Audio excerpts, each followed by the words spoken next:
Mobility is a major benefit of virtualization. So let's take a look at how virtualizing our infrastructure can provide us with these mobility benefits. So why is mobility such an important benefit? Well, maybe we have multiple hosts and we've got many virtual machines running on all of these hosts, and the workload isn't very balanced. Right? In this case, we see host 1, which has 3 virtual machines running on it.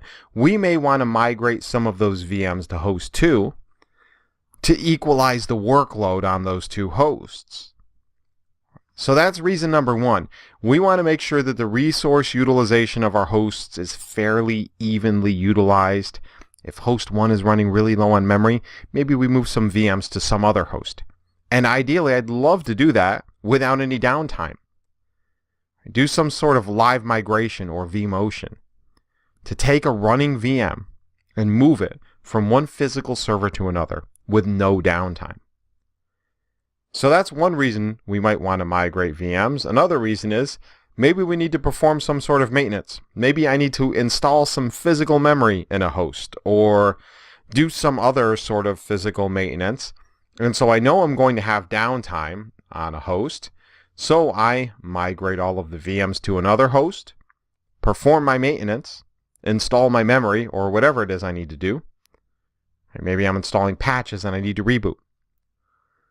I can migrate all the VMs off of that host, do whatever I need to, and then bring them back once the host is back up. So those are 2 of the most common reasons to migrate virtual machines. Is the number 1, give us some sort of performance benefit, or number 2, avoid downtime. So let's take a look at an example migration. And here we have a virtual machine running on host 1. We see a host up here with a VM running on it. And I want to do something to this host. Maybe I'm patching it. If we're talking about a VMware ESXi host, maybe Update Manager has just installed patches and I need to reboot this host. So in that case, ideally I'd like to get all the VMs off of it first. So what I can do is initiate a migration of this VM from host 1 to host 2. But there's a few things that need to be in place in order for this to happen. Number 1, and most important on the list, shared storage. This VM is not just running on the host, it also has a set of files. Right? It's got a virtual disk, it's got a configuration file, it might have snapshots. If I'm going to take that VM and move it down here to host 2, host 2 needs to be able to access that set of files. Right? So that is my first prerequisite. If I'm going to move that VM from one host to another, that VM's files must be available. The second requirement that I have as a prerequisite is that this virtual machine has a virtual NIC on it. This is a VM that has network access, and that virtual NIC is connected to a virtual switch, and it's probably on a VLAN, and the virtual switch is connected to a physical switch, and the virtual machine is addressed accordingly. Right? This VM exists on some VLAN. It's got some port group on the virtual switch. If I move this VM down to this ESXi host, and the virtual switch there does not have a matching configuration, and that network is now unavailable, that's not going to work out very well.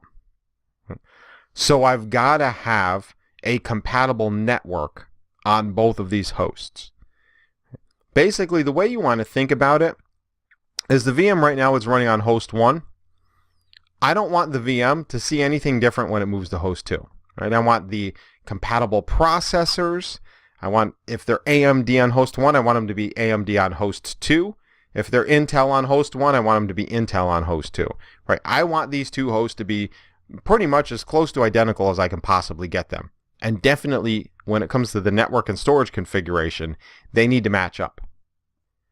And then finally, I need some way to copy the VM from host 1 to host 2. So we're going to have a special network that takes all of the contents of memory, takes what's currently happening on this VM, and creates a copy of it here on the other host. Okay, so now that I've covered my prerequisites, the rest of this is actually pretty straightforward, right?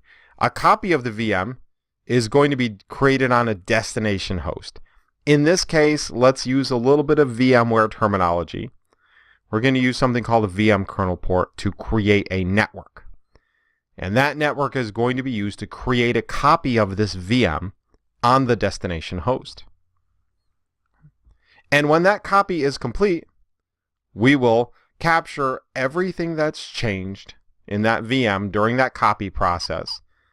We call this a memory bitmap.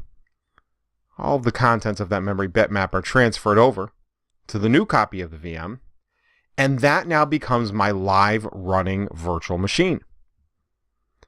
And the downtime is so minute that it's not even perceptible to the users of my application. This is called a live migration or a vMotion of a virtual machine as I take it while it's running and move it from one host to another. And this opens up all sorts of flexibility for me because I can move VMs wherever I need them to be. The other door that this opens to me is I can do automated load balancing. I can group together hosts in what's called a cluster. And once I group those hosts together, what I want to do is allow my virtual machines to take advantage of the resources of the cluster as a whole. I want to consider all four of these hosts kind of interchangeable. And I don't really care which host my VMs are running on. If VMs need to move around to equalize workload, let's allow that to happen. And let's allow it to happen automatically. That's the purpose of automatic load balancing. In VMware's terminology, this is called Distributed Resource Scheduler, or DRS. In order to allow virtual machines to automatically be live migrated from host to host for the purposes of load balancing across those hosts.